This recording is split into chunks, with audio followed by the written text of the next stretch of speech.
What's up, everybody? Welcome to my Week 1 Studs and Duds recap show. Now, I have to apologize for this video coming out later this week. I know most of you have already kind of moved on to thinking about Week 2. The plan going forward is to have this video out every Wednesday. Just didn't quite happen this week, had a lot on my plate. So you might be wondering what this video is all about. And essentially, what my goal here is not necessarily to hit on the big storylines that you're going to be hearing on, SportsCenter, podcasts all over, not to predict anything or give hot takes. What the core of this video is going to be is reviewing the film from the week before. It's really what this series, if you will, is all about. And, those of you that have been around this channel for a while now know that I am and always will be at the core a film guy. While stats can be a quick and easy way to get a good snapshot of kind of what happened any given game, the hard truth is, despite the saying, numbers do lie, literally all the time. Like, just take this last week, Patrick Mahomes, he's got 4 touchdowns, looks great in the box score. But you watch the game, 2 of them were on, pop passes on jet sweeps, and one of them was Tyreek Hill taking a slant route like 80 yards to the house. Not that Pat Mahomes had a bad game. He played well, actually, and that shows on the film, but, it doesn't reflect what the box score looks like. And like TJ Watt this week had 3 sacks, yet on film, it wasn't a 3-sack game. And, he only had 1 hurry. He's basically just cleaning up the scraps. So my hope for this video and this series is to give my reactions to what I saw on film from every game from the week. That's why this video comes out on Wednesdays. I need time to rewatch every game and basically just give a quick outlook of what the team looks like heading forward. And then lastly, what I know many of you are here for, to discuss my studs and duds of the week. In other words, the risers and fallers from my custom Madden roster. Now, I know not everyone here is a Madden player, and that's perfectly fine. But my roster in the game is actually a highly effective tool for kind of mapping out my league framework. Every NFL front office has their own maps and grades for every player in the league, and this is basically my map. So even if you don't care about, what their Madden rating on my custom roster is, it gives you a good feeling for kind of where I place every player, who's rising and falling every week, and really everything I do to their Madden rating applies pretty seamlessly to how I view the player in real life. So before we jump in here, just a reminder, guys, like and subscribe, all that. Really can't stress enough how much that stuff helps the channel grow, reach a larger audience. You guys can find me on Twitter at TFG_football. And then if you are here to check out the roster update from the week, if you think my roster adds value to your Madden experience, I do ask that you consider supporting me and the channel on PayPal or on Patreon. Those links are in the description. So let's get into it here. My first weekly recap, studs and duds video of the season. We'll get into the games, but first, the star of the week is going to be Tyreek Hill. Now, I talked about this summer about Tyreek Hill being a guy that I loved as a rookie. Could just tell from the first preseason game that he took the field that this guy was going to be special, just so electric. But heading into this season now with very high expectations, people talking about Tyreek Hill as a true number 1 wide receiver. I knew he had the upside to get there, but I had said that I want to see him, refine his route tree, work more over the middle of the field, win more contested ball situations. And that's exactly what he did week 1. He looked crisp running routes. He jumps over a pair of defenders for a catch. He looks like he is poised for not just a breakout season, but potentially like an MVP caliber season. I mean, he dominated that game. So he's going to go up +2 this week. And then my dud of the week is going to be Matt Ryan, who I have been insanely critical of in the past. I ranked him as my 11th quarterback in my deep dives and was basically fighting off Matt Ryan truthers since doing that. And I've been doing this since he won an MVP and I called him overrated. And apparently I didn't go far enough. Now he's going to go down 2 this week. In the scheme of things, this is going to put him now below Cam Newton as the 12th best quarterback in the NFL. But I don't think this is an overreaction to one game. This is who Matt Ryan is. He's a system quarterback. That term gets thrown around all the time. What does that mean? He doesn't have any elite tools. He doesn't have anything that really elevates the play of those around him. He doesn't really have anything to create plays when systematically things aren't there. And that's exactly what we saw in the Thursday night opener. It's what we've seen his whole career. I really can't say much more about Matt Ryan that hasn't been said on this channel. Now, he'll probably play better than he did on Thursday night for the rest of the season, but I don't see a very good likelihood of me moving him up unless he starts to show an ability to make plays when the team needs him. And that doesn't mean throwing a deep crossing route to a wide open Julio Jones. That's just not an elite quarterback trait. So now it's time to get into the games, and this is going to be a very long episode, a lot of stuff to react to. This video is not going to be this long every week, and this is also another reason that this isn't coming out until Friday. So there's going to be a lot of changes in the roster, a lot of players to talk about here. You know, you got players coming off of injuries that we weren't sure about, that we got to see now in real NFL action. You got rookies to react to, along with all the normal weekly reactions. So, of course, we're careful not to overreact to anything. I think, that's something I take a lot of pride in, is to not have these radioactive reactions from one week to the next, from 1 year to the next. And then one last note, you will see a lot of quarterbacks dropping this week. This is a combination of the fact that I don't think quarterback play was very good this week, but just as far as my roster is concerned, I really want to have that differential between your elite guys and kind of your middle of the pack starters. And just from watching the games this weekend, it was just a reminder the difference it is to have a Tom Brady, Aaron Rodgers, Drew Brees, even Andrew Luck, Russell Wilson. These guys are all just on such a different level compared to like a Matt Ryan or a Jared Goff. So don't freak out too much if you see your quarterback dropping. It's all part of a bigger picture here. So let's get into the first game of the year here. It's going to be the Falcons at Philadelphia season kickoff game. My takeaways in this one on Atlanta's side, and we already talked about Matt Ryan. I won't get into him, but it really was a, they were who we thought they were situation. They had Julio Jones dominating, really being the focal point of that offense. I will say it was a little surprised to not see more involvement from the other guys, specifically Calvin Ridley, the first-round pick out of Alabama. I ranked this team as the number one receiving core in the NFL, and it really was just Julio Jones. And then defensively, they looked fast. They played well, but two major injuries here. Deion Jones, Keanu Neal will be out now. Deion Jones might come back in the second half of the year. We'll see. I got some serious concerns about this defense.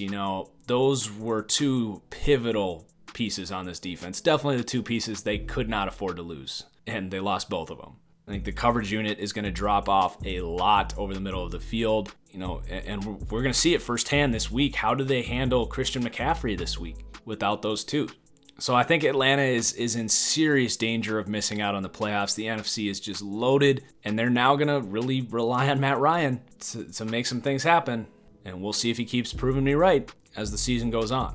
And then on the Philly side, it was just a scrappy win. They did what they had to. They were clearly not the better football team that day. It really felt like, they hung in there defensively. We know that defense is great. And then offensively, they just made a couple big runs, didn't turn the ball over, played it safe, basically let Atlanta beat themselves. And I think that's a good approach for this team that just dominates the line of scrimmage. You really saw in the fourth quarter what this offensive line was able to do against an undersized Atlanta front that was missing Neal and Deion Jones, and they ran the ball very effectively. So Philly's going to keep playing in tight games, I think, until they get Wentz back, until they get Alshon Jeffrey, Nigel Bradham, Timmy Jernigan. They're missing some big pieces right now, but they're still in a very good shape. This was a really big win for them to get this win with Nick Foles, who did not look very good. So let's talk about the risers and fallers in the roster this week. Matt Ryan, we already mentioned, -2. And then Nick Foles is also going to drop this week, -3.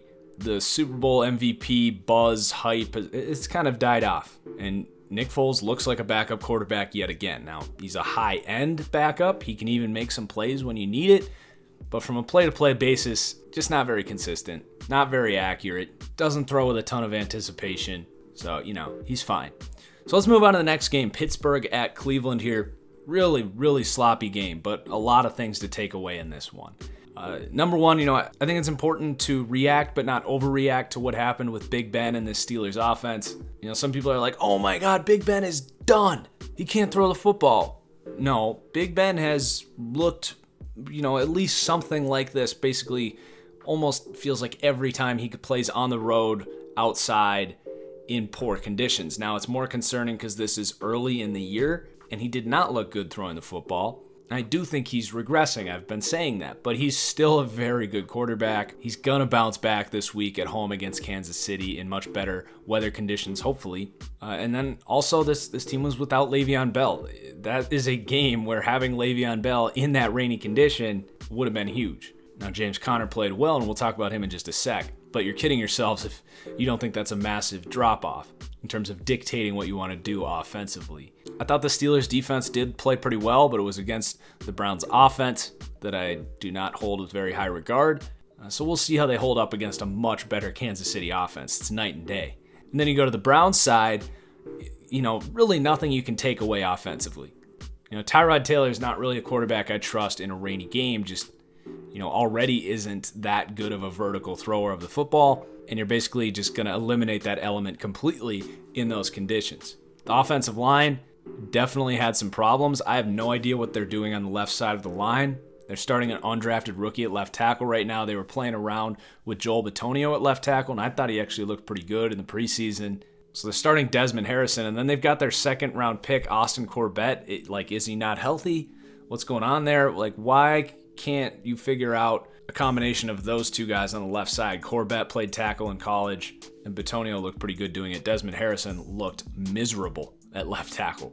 So we'll see if they go back to that this week. I think that would be a huge mistake. But the Browns' defense looked really good. A lot of young players here playing really well. They clearly have something going on that side of the ball, and we got a lot of guys to talk about. So let's get into it here with the players this week. Demarius Randall starting at free safety now for the Browns. Now, he looked like a guy that probably should have been playing free safety from the get-go. It's a position he played in college. He was asked to play corner in Green Bay and had a lot of ups and downs. Now, he looks like a natural back there. Really good ball skills, very good range. He's a tremendous athlete, so he's going to go up 3 this week. He's targeted 3 times, allowed 0 receptions, played 84 out of 85 snaps.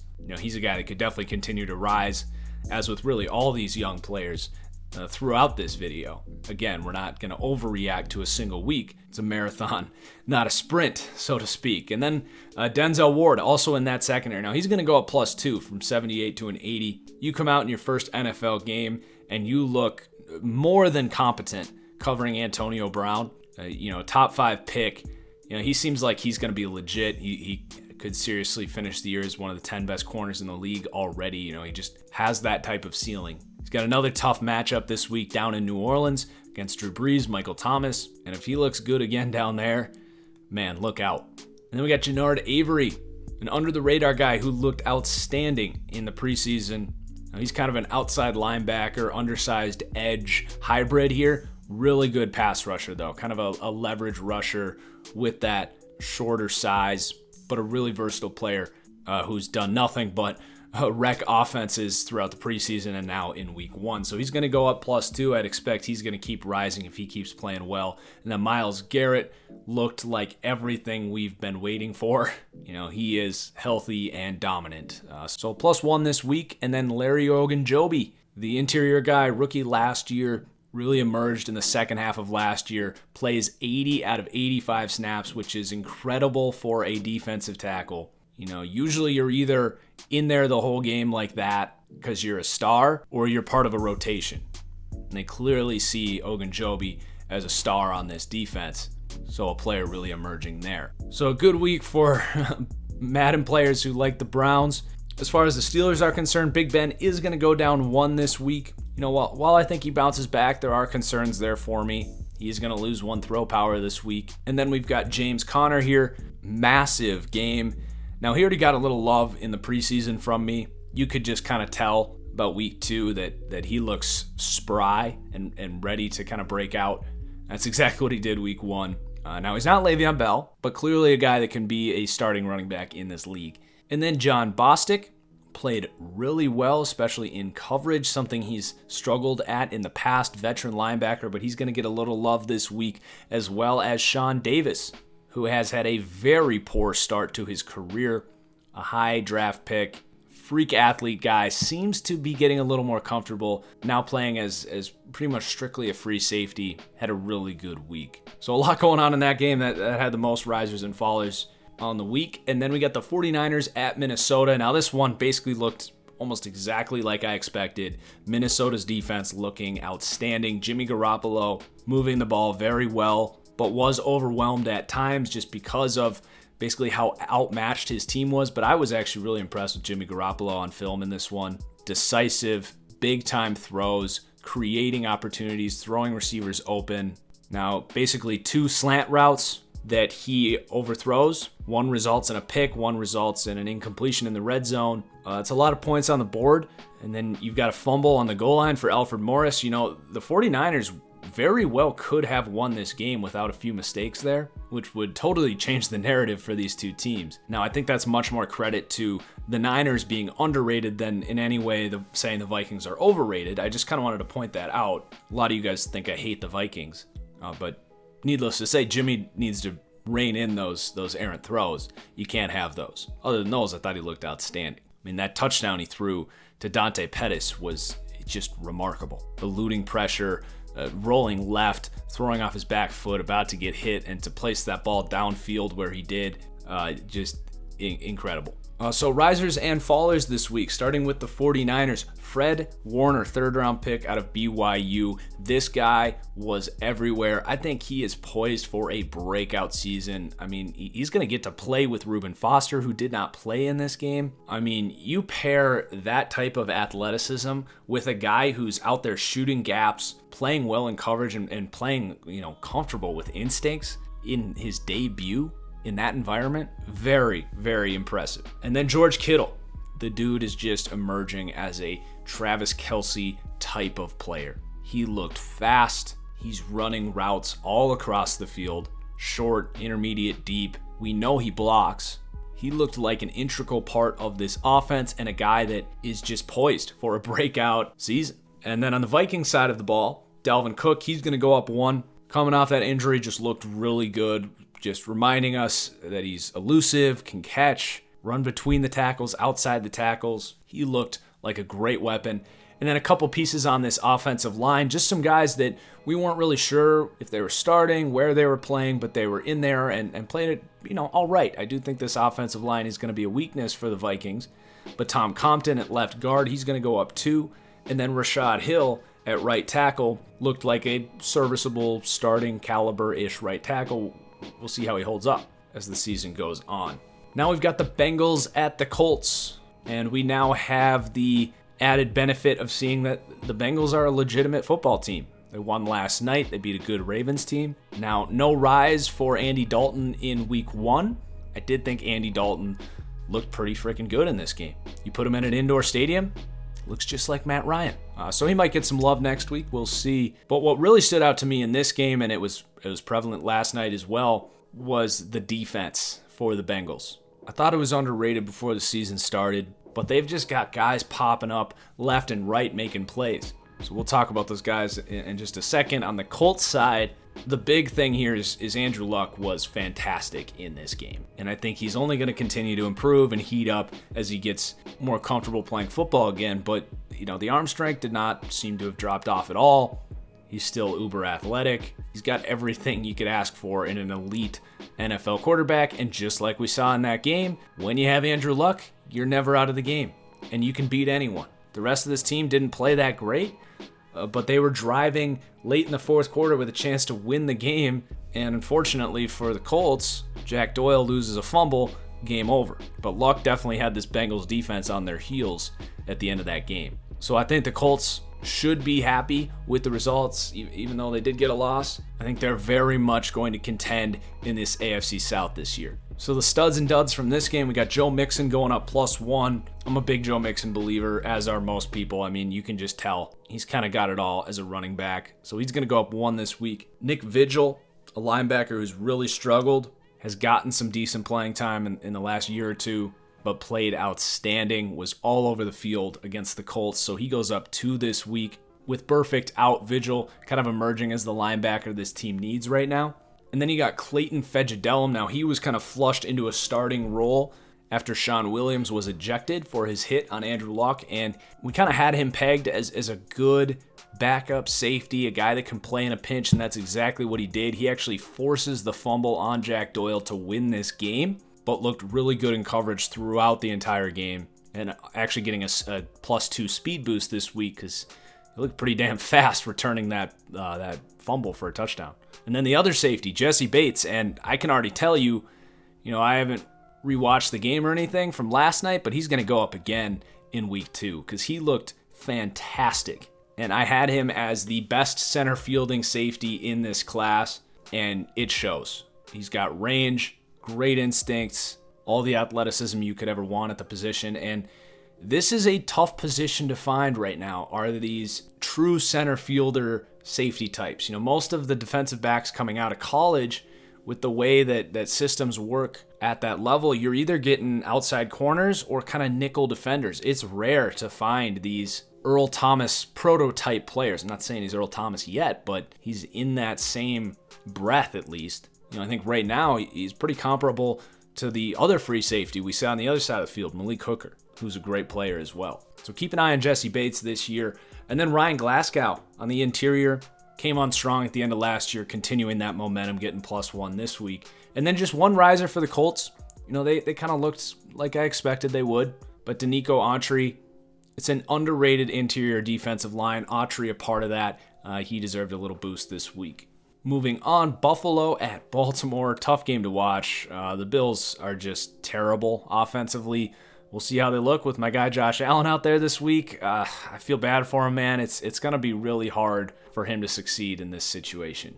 But if he can look just serviceable behind this team, I think that's enough to make the Josh Allen haters, look pretty silly. Because we called playing Nathan Peterman at Baltimore a human sacrifice. I just hope that doesn't turn into Josh Allen's career here. And then on Baltimore's side, we know that defense is great. Offensively, whatever. Nobody's really too excited about that offense, I don't think. Hoping they can be better than they were last year, but I don't think very high expectations from anyone, even Ravens fans, for that offense. So the studs and duds this week, Nathan Peterman, going to be a dud, -2.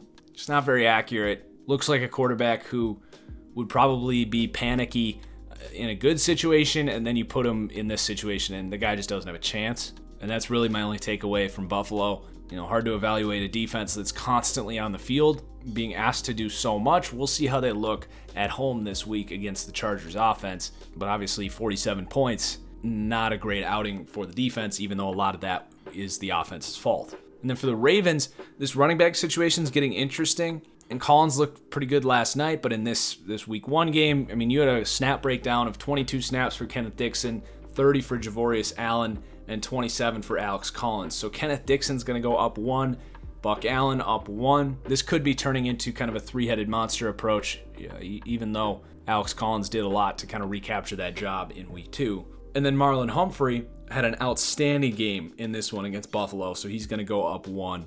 Young corner I really like. I feel like it was time for a little more love for him. Then we got Houston at New England. A lot to talk about in this one. Starting with Houston, I'm really concerned about the offense, and I've really haven't been a Deshaun Watson truther by any means. I was kind of in the middle grounds in terms of the guys that think he stinks and the guys that think he's the next superstar. I was really taking a wait-and-see approach. I thought there was reasons to be excited and reasons to, pump the brakes a little bit, and we definitely saw a lot more reasons to pump the brakes and, frankly, no reasons to really get excited about Deshaun Watson in this one. We'll hit on him a little more in a second. The offensive line stinks here for Houston. So while I'm worried about the offense, the defense, I think, is going to be excellent. A big question here, obviously, was what's J.J. Watt going to look like after yet another major injury? And he looked back, man. He was especially late in that game, in the backfield, every single play. Now, the stat sheet, this is another example of the film versus stats thing. He didn't have a very productive game. But this is what happens when you play New England. They're going to identify your strengths and counter it. They were getting rid of the ball faster than you can imagine. Sometimes less than a second and that ball was out. And you could tell it was because of J.J. Watt. I couldn't find Jadeveon Clowney in this game. And if he can get things going, Clowney was a big impact defender last year. But he wasn't even in the same breath in terms of impact on this game as J.J. Watt had. And then there's other defenders here that are going to be rising this week for Houston. And then for the Patriots, business as usual. They have no weapons outside of Gronk, but they still put together a great game plan. Tom Brady does his thing. They get Gronk heavily involved, and they're able to put up 27 points on a really good defense. And then defensively, exactly as advertised. Bend, don't break style. Now, I think their pass rush looked improved, certainly, which was a point of emphasis from a personnel standpoint for them. Is that going to translate against better offensive lines?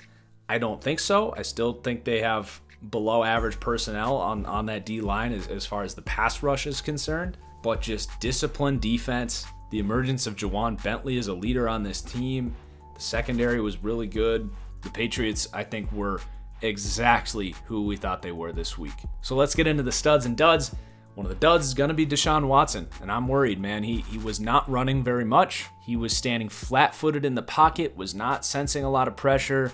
I was not impressed with the arm strength, the accuracy downfield, the overall confidence. It's just a lot of concerns here for Deshaun Watson. And I'm sure he'll start to improve as the year goes on, but right now, he's just not up there in the conversation with Alex Smith and Cam Newton and Matt Ryan.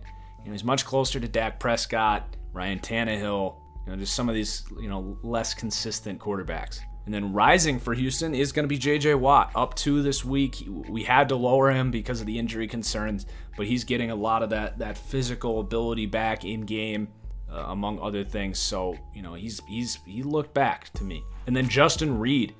This is a safety that I had a first-round grade on. He falls all the way to the 3rd round. The brother of Eric Reed, former 49ers safety. Just kind of a versatile, do-it-all defensive back. He can play nickel corner, he can play free safety, strong safety, which is basically nickel corner. It's like no difference at this point. And he definitely showed it in week 1, so he's going to go up. Kareem Jackson, former corner, converting to safety in this one with the absence of Andre Howell. Hope he can get well with the cancer situation. But Kareem Jackson stepping up in his shoes for sure. Forcing turnovers, looked like a natural at the safety position, and I'm assuming he's going to stay there for the rest of his career. He's not getting any younger. And then on the Patriots side of the ball, Jawan Bentley, total under-the-radar draft pick, picked up in, the 6th round, ESPN scrambling. They accidentally type in cornerback instead of linebacker because they didn't have his card ready because this guy was so under the radar coming out of Purdue. Basically was viewed as an oversized, slow linebacker, right? He's like 262 pounds. He's built like a freaking tank, but he's so instinctive, and he is clearly a Bill Belichick guy. I mean, he just looks so comfortable out there. He runs well from sideline to sideline. I think this is a name you're going to have to start getting used to. He looks just like Donta Hightower out there. Just the perfect guy for this defense. So a good boost here. He got a little love in the preseason as well. I'm sure he's going to keep going up as the year goes on, and he continues to prove it week after week. And then Philip Dorsett needed a little love. Really didn't do a whole lot last year, but being pushed into a bigger role here with the receiver situation and looked pretty serviceable. He actually looked really good this week. We'll see if he can prove that on multiple weeks, but +2 for Dorsett this week. Next game, Tennessee at Miami. Really hard to take anything away from this game. We're not going to spend a whole lot of time talking about it. Multiple delays. Rain on and off, injuries, key players for Tennessee leaving the game. Mariota, Luan, Delaney Walker late in the game. That injury didn't really impact the game. It was pretty late. And then on Miami's side, I've talked about them a little bit this week. I think they're just going to be a kind of a scrappy team. They got some playmakers on offense. Ryan Tannehill was taking some shots. That was pretty notable. I thought he looked a little more aggressive. Not sure if that has anything to do with watching Jay Cutler play for a year or not. Now some of these aggressive shots didn't result in production, and they were picked off, and I think they could implement that part of the offense better, but I do like to see him pushing the ball downfield in an era where quarterbacks just are check down after check down after check down. And then defensively, they're kind of just decent on every level. Minkah Fitzpatrick looked great in this game, by the way. He's not going to be rising or falling this week because I already had him rated pretty high, but just a note. So only one player moving this week. It's Marcus Mariota. A lot of this is, in general, the quarterback's falling, but he did not look great in this game. All of this hype about new coach and using Marcus Mariota with a good modern NFL scheme, and he just didn't see it at all. And I think everyone is kind of jumping on this train now. I kind of did early last season where it's like he's got all this allure. College superstar, Heisman Trophy. He's got a decent arm. He's mobile. He doesn't throw a lot of picks, but it's like at some point you got to make plays. You got to show more consistency. And he just hasn't at any point in his career. And at what point do you stop making excuses around him and come to your own belief that it's Marcus Mariota? And I've certainly reached that point with him. Now, I'm not writing him off by any means. I think he's still got a ton of talent, and I think he's a smart guy, but I just need to see those instincts and the ability to consistently do some of the stuff you see in the more elite quarterbacks. So it's just more wait and see with Marcus Mariota. So let's move on to Jacksonville at New York. Now, this game, more than any this week, was spot on to what I thought was going to happen. You've got both defenses looking pretty good. Jacksonville obviously more so than New York. You've got Blake Bortles playing like Blake Bortles, like a backup caliber quarterback who is somehow still starting and getting paid like a starter. You've got Leonard Fournette getting injured again, but looking good when he's on the field. You've got the Giants' O-line looking miserable. Eric Flowers with like laughable moments saying that he didn't even know that Calais Campbell was a power guy. You didn't know he was a power guy? He's 6'8", 300 pounds. What the hell are you talking about? Where have you been, dude? What a joke, Eric Flowers. How is he still starting? He had a terrible game yet again for like the 30th week in a row. And then you got Eli Manning. I actually, believe it or not, was marginally impressed by Eli Manning in this game considering the circumstances. And this is where film is so handy because his stats weren't anything impressive. But hey, his arm actually looked pretty decent. He was able to take some shots downfield. Now, he did miss Odell Beckham for a potential go-ahead touchdown in the third quarter, and that was pretty costly, but, you know, that's pretty much to be expected of Eli Manning at this point. But I did think he looked like a starting caliber quarterback, which I was starting to have my questions of, you know, should he even be starting anymore? And then you got Odell Beckham looking great, Saquon Barkley looking outstanding. Didn't have a whole lot of opportunity because of great defense, bad line, but busting a big run. So, needless to say, no risers and fallers this week. Pretty much everyone played in line with how I perceived this game, which is pretty rare. But we got one this week. And then, how about a game that was not perceived well? Tampa Bay at New Orleans. What the hell was this? Where do we start? Let's start with Tampa Bay. Offensively, just wow. They took advantage of every single mistake the Saints made that week. Primarily Deshaun Jackson, Ryan Fitzpatrick just taking over. And, you know, Fitzpatrick looked great in this game. You know, he looks like an all-pro quarterback in this game. I don't really have any critiques of how he played. Do I expect him to repeat that? We'll see. We'll give him another week. But the odds of him kind of overtaking Jameis at this point seem almost probable. Jameis Winston has never looked as good as Ryan Fitzpatrick looked in the Week 1 opener. Defensively was pretty much as expected for Tampa Bay. Poor secondary. The pass rush that everyone thought was going to be improved, I thought was, you know, sure, and call it improved because it was so bad last year, but I never really thought that adding a washed-up Jason Pierre-Paul and Vinny Curry, who's kind of a secondary edge rusher, was going to all of a sudden make this defense dominant. I think over the course of the season, they'll be glad to have those two compared to what they had, but I don't consider this to be a super good defense. And then for New Orleans, I mean, how does this happen? Like, you were such a good defense last year. It looked like this era of Saints football where you're just constantly giving up chunk plays, giving up 40-plus points. It felt, right, like that era was kind of done, yet they just, like, regressed 2 or 3 years worth of development. They play Cleveland this week at home. They better show up or I'm selling my stock on this team. Now, offensively, they look great. Drew Brees looked fantastic. Some people thought he was washed up because his numbers were down last year. I didn't think so. I thought when they relied on him, he proved he can still do it. And in this game, when he needed to score 40-plus points to keep them in the game, and for God's sake, they're a Ryan Fitzpatrick scramble on like 3rd and 14 at the end of this game where the Saints defense somehow couldn't find him and bring him down before the first down.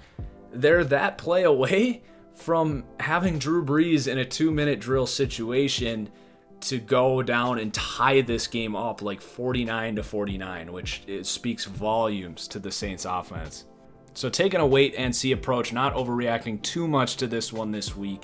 The risers for this one, we got two guys. We got Ryan Fitzpatrick is going to go up. So he's going to kind of surpass Nick Foles and sit there as one of the best backups in the NFL as a 70 overall. And then O.J. Howard, who played stunningly poor last year, a guy that I had ranked as one of the best players in that entire class. I thought he was a steal where Tampa got him, but really played poorly last year, both receiving and blocking, and looked good doing both this week. So he's going to go up one this week. So now let's move on. This video is a monster, man. We're nearing an hour, but it's all good. We're having fun. Chiefs at Chargers here.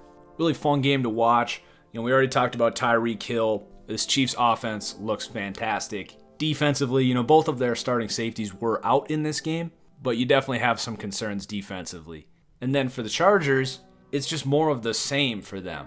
And maybe if they had Joey Bosa, they would have looked much better defensively, but just the hiccups, man. A fumbled punt, missed field goals. It's just inexplicable at this point how this team continues to have this issue with the attention to details. And I don't know if it's coaching or just a confidence thing. It's really kind of interesting when you really think about how rare it is for a team in the course of 2-3 years to have the same type of just stupid mental mistakes.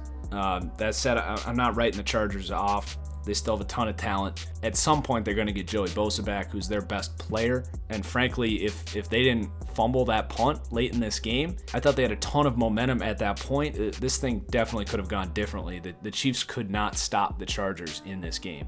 But thanks to Tyreek Hill, they got off to a huge lead early. So the studs and duds, like I said, we talked about Tyreek Hill, but then Patrick Mahomes is going to rise this week. Not a whole lot of quarterbacks going up this week, but you know, how can you not walk away impressed from what he did? So many of these young quarterbacks just don't seem to have the confidence and composure that Mahomes has. Now he's got an outstanding surrounding core here and a great coach in Andy Reid that's definitely helping him look as good as he's looked, but you pair all of that with his talent level and you're in business. Now he's got a big test this week at Pittsburgh. It's not the greatest defense on paper, but that's a big time road game. And if he can go punch for punch with Big Ben, he might start to get into the MVP conversation. And then we've got Dee Ford. This is a guy that showed a ton of promise 2 seasons ago and then just fell off the face of the earth last year. So he had really been dropped down for me, but looked really good in this one. And then Justin Houston on the other side, you can literally say the opposite. At one point was arguably the best defensive player in the entire NFL. And just after injuries and aging a little bit, though he's only 29, he's just kind of a shell of what he used to be. Now, he's still a good player, but really was a complete non-factor in this game. And that's something we've started to see more and more of him over the last year. And then on the Chargers side, you got Darius Philon, interior defender here, played the run really well last week. And then we got Austin Eckler moving up one, proving some really nice things as a receiving back. Also impressed that he completely took this job from Justin Jackson, a rookie out of Northwestern, who I actually thought was going to take this sort of third down receiving back role. And Austin Eckler has taken it and run away with it. Justin Jackson, I think, is on the practice squad. And then the receivers for the Chargers, might as well talk about both these guys at the same time. Tyrell Williams and Travis Benjamin, both are exceptional athletes who do a really good job of getting open. And Phillip Rivers puts some just beautiful balls down the field to these guys, and all they do is disappoint week after week. I mean, both these guys had epic drops in this game. Like Phillip Rivers, I don't know how this guy hasn't, demanded a trade at this point. He is just in agony every single week as he watches missed field goals, receivers running the wrong routes, receivers dropping open balls, and a lot of those receiver problems have stemmed from these two. And they're both heavily intriguing players, right? Because they have that speed. Tyrell Williams has the size to go with it. But, just catch the freaking ball. And I don't think this is an overreaction to 1 week. I think it's actually Proof that I was underreacting to these being problems as they persisted all of last year and they're still there. So that's it for that game. And then we've got Seattle at Denver. Little more high scoring than I anticipated, but pretty much what you would expect in this one. Denver's pass rush just getting after Russell Wilson against this offensive line. Von Miller, just what a stud. I mean, my God, he was everywhere. I mean, sure, the pass rush, but that play where he played the run, forced the fumble, just punching the ball out. Like, the guy's just so instinctive, it's nuts. And then offensively, Denver did some nice things in this one. You know, Case Keenum was exactly what we thought. He's not perfect, but you give this team just competent quarterback play, you let the receivers kind of do the work, and they can do some things offensively. And then for Seattle, great to see Earl Thomas back making plays for the Seahawks. I don't think anyone's looking forward to playing the Seahawks right now, but just that offensive line just drags this team down so much in what they can do offensively. So the risers and fallers this week, we got Will Dissly really showing up for Seattle. Really kind of had him pegged as a blocking tight end, a guy that goes in the mid rounds. Not a great athlete, but was somehow able to get open downfield and make some nice catches, even a good catch and run. So really intriguing when you pair the receiving element to a guy who's already a good blocker. I do think he's got a pretty low ceiling, though, just because he's not a good athlete, and you could tell he's not really outrunning too many people. And then Tyler Lockett getting a little love. You know, he gets the contract extension that's factored in here, but he did play well in this game. This boost mainly going to his deep route running. I kind of had him as mostly a slot guy, but, you know, he's showing that he can get open downfield as well. And then Brandon Marshall as well. I thought he was washed up, but he made some plays in this one, so he might still have some juice in the tank here. And then another receiver, Emmanuel Sanders, flipping over to the Denver side of the ball. We kept hearing it all summer that Sanders was back, that he changed his diet, he looked great. I kind of hesitated a little bit, 31 years old, really bad year last year, but he looked really good, kind of looked like his old self out there. And then Michael Dixon. Now this one, we'll see if this turns out to be a reaction, putting a rookie up +7. But, I mean, the guy can kick the ball really far. And I know this was in Denver, but he's done this all preseason. Yeah, the dude's a good punter. One of the best I've ever seen in a 5-week stretch. We'll see if that 84 overall holds up. That does put him as like the 4th best punter in the NFL. Moving on, Washington at Arizona. Washington offensively looked very efficient. You can kind of tell that Alex Smith fits much better with what Jay Gruden wants to do here. A lot of play action, a lot more shorter passes, kind of complemented well with the offensive line and the running game here. And then defensively, I've been kind of hyping this Washington defense up as a sleeper defense, a defense that maybe at the end of the day, at the end of the year, isn't going to have the highest ranking, but it's just a nasty physical defense with a bunch of big hitters, trash talkers, and guys that can force turnovers, and that's what we saw in Arizona. And then on Arizona's side of the ball, I was really surprised that the offense couldn't get anything going. The receivers couldn't get open, the line couldn't block. Sam Bradford has never been a guy that can transcend that sort of situation. And then David Johnson is an outstanding running back, but there's only so much you can do as a running back. And then defensively, they just were on the field too much. So only one riser in this game. It's Quinton Dunbar for the Redskins. Really came on strong last year.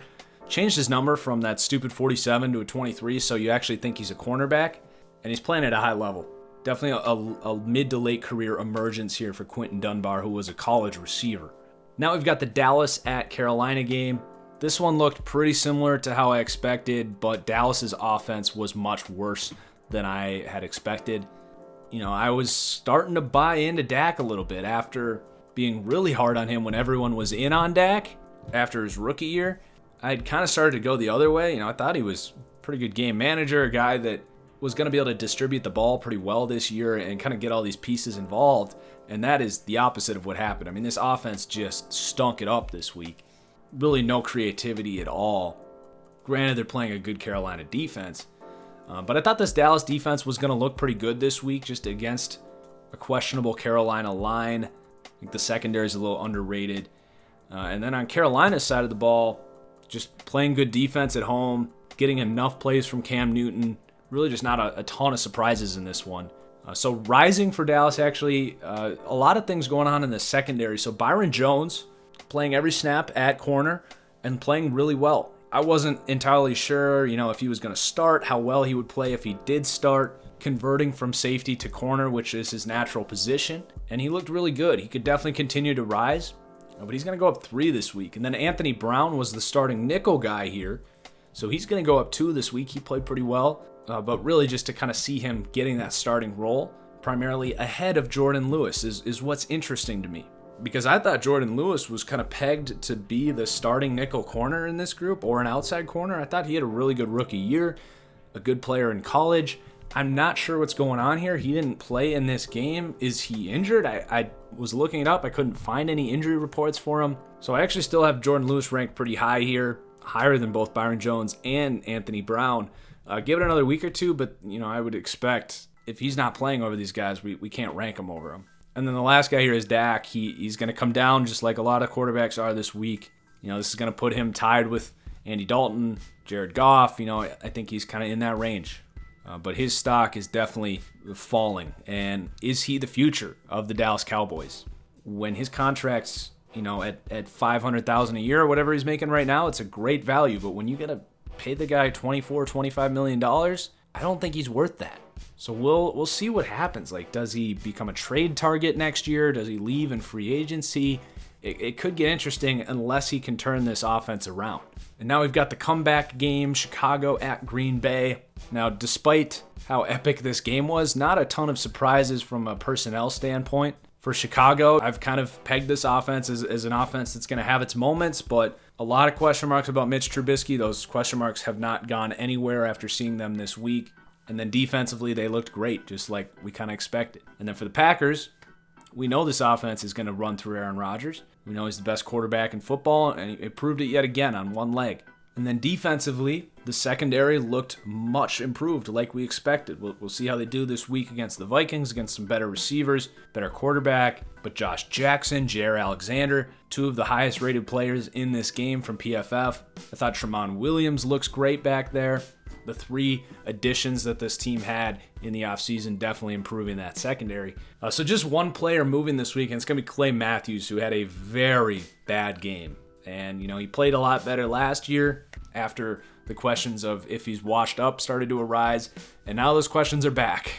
He's 32 years old. He's in the last year of his contract. So he's going to go down 1 this week. But if he keeps playing like he did last week, he's going to be into the 70s sooner rather than later. All right, 2 games left. So New York at Detroit. So good to see Sam Darnold. Primetime television, impressing people, making a lot of people look wrong already. Obviously, still more to prove, but, I have always been an epic Sam Darnold truther. Said he was the best quarterback prospect to come out of college since Andrew Luck. I don't think they're that far off as far as their prospects. I said that Cleveland made one of the worst picks, if not the worst picks I've ever seen, taking Baker Mayfield over him, that New York was going to dramatically regret taking a running back over him. This has always been about Sam Darnold, and much less about what I think about Baker Mayfield or Saquon Barkley. And Sam Darnold's not even rising this week because he looked just as good as I thought he would look. Now, the pick coming out early, that's part of who he is. And is he going to come out and throw across the field, rolling out to his right again and lead to a costly pick 6? I don't think so. He's 20 years old. This has always been my thing with him. He's a guy that's going to have to learn through his mistakes, but he's a guy that has all the tools, but also the mental toughness and confidence as a quarterback to not, get destroyed by that kind of stuff. And I like a quarterback that's going to take some risks. You learn, you adapt your game. You know who else takes risks? Aaron Rodgers, Tom Brady, Russell Wilson. Now, they take smarter risks than the risk we saw Sam Darnold take that led to a pick 6. But he's 20 years old, and he's doing this on a so-so Jets team. So we'll see if he continues to develop, but we're off to a good start with this whole Sam Darnold over Baker Mayfield thing that a lot of people lost their mind over. Jets defensively looked really solid. And then on Detroit's side of the ball, a lot to talk about as well because Stafford fell apart. This defense that was supposed to be better under Matt Patricia was not better. There was no energy, no rally, no fight from Matt Patricia or anyone on this team. And having to go to San Francisco this week, I think Jimmy Garoppolo is going to torch this defense that he is so familiar with, as he practiced against it for, 3-4 years? Things are getting tense here in Detroit. I don't think we're going to have a good season here by the Lions. So let's get into the risers and fallers. Quincy Enunwa, re-emerging after a serious injury. He is a perfect fit for Sam Darnold, because Sam Darnold is really good attacking the short to intermediate middle of the field. I think that's some of the best stuff he did at USC was over the middle. And Quincy Enunwa, this is a guy who is very similar actually to like Jordan Reed. He's not quite as big, but he's that big receiver. It's going to line up in the slot, out physical, smaller defensive backs, and is physical after the catch as well. So he's going to get a +2 this week. Darren Lee, a breakout game for him. 2 interceptions. It's a guy that's really struggled after being a first-round pick. So maybe now on a better Jets team, he can emerge as a good player on this defense. Morris Claiborne, veteran corner, had an outstanding game in this one. He's going to go up +1. So some risers there for the Jets. And then on the Lions side, Stafford's going to come down 1. How can you not after that game? I think he'll bounce back. He was really trying to make too many things happen in a game that they were just getting slaughtered. So he'll bounce back. He'll be fine. I still think Matthew Stafford's a very good quarterback in that top 10 of guys. And then Kerryon Johnson looked really good in this one. Looked like a guy that's ready to become the number 1 running back here. So he's going to go up 1 despite not doing a ton of work this week. And then the last game, we're finally here. Again, not every weekly recap is going to be this long. Just a lot to focus on this week. But the Rams at the Raiders, really interesting game. The Raiders came out, played really well early, but then we're just clearly outmatched from a personnel standpoint. So for the Rams, they kind of did their thing offensively. We know that offense is going to run through Todd Gurley. I did not think Jared Goff looked very good at all in this game. He throws a nice football, but he really doesn't offer anything if you're getting pressured or if you can't scheme your receivers open. And then defensively, the Rams looked good. I tweeted out before the game that, keep an eye on the fact that the Raiders, while they don't have the best roster, they do have a good interior offensive line and that they would be able to kind of slow down Sue and Donald. And I thought that happened for the most part. They got theirs for sure, but they weren't able to dominate this game like they do in other matchups. And that's something I've said about the Rams all along, is when you play better interior offensive lines, the pass rush, the edge, the linebackers, the short to intermediate part of this defense is exploitable. And, the Raiders have an okay offense, but we aren't talking about Tom Brady, Aaron Rodgers, Carson Wentz here. I thought the Raiders showed that you can attack this team with running backs out of the backfield and tight ends. So I think in the scheme of things, it's going to be a very good defense, top 10 defense, most likely, but I do think they're a little overrated in being this unstoppable force like Minnesota. And then on the Raiders side of the ball, Derek Carr just really disappointing in this one, not moving the ball downfield. And, like I said, they were clearly making an effort to attack a certain point of this defense, but that doesn't mean you just can't look at your receivers at all. And Peters and Talib played well in this one, but I actually believe what John Gruden said, in that Amari Cooper was getting open. We just, for whatever reason, as he said, throwing Derek Carr into the bus, couldn't get it to him. And then defensively, I think the Raiders are going to be a wreck this year. It's what I've said since they traded Khalil Mack. The 4 highest rated players on this defense for PFF, the average age is 33.5 years old. That's a terrible sign for a bad team. So I think this is going to be the start of a long season for the Raiders, though they did have some, reasons to be excited, at least in the first half of this game. They played with a lot of energy, and it was good to see the home crowd still getting into it, despite the Khalil Mack thing, despite this team is leaving. It was a fun game to watch for a while. So we got 3 more players here, and then we'll be all done. Starting with the Rams, Jared Goff, going to go down 2 this week. Just like a lot of quarterbacks, had him ranked a little too high. Derek Carr, the exact same movement here, 79 overall to a 77. And then Jared Cook, going to come up 1 this week. Really good week. He's done this in the past where he kind of shows some things and then falls off the face of the earth. We'll see if he can, duplicate what he did again. Not going to overreact there. So, wow, that was a big one. Really excited for week 2 here. Hopefully going to get this video to you guys by Wednesday next week. It will not be this long again.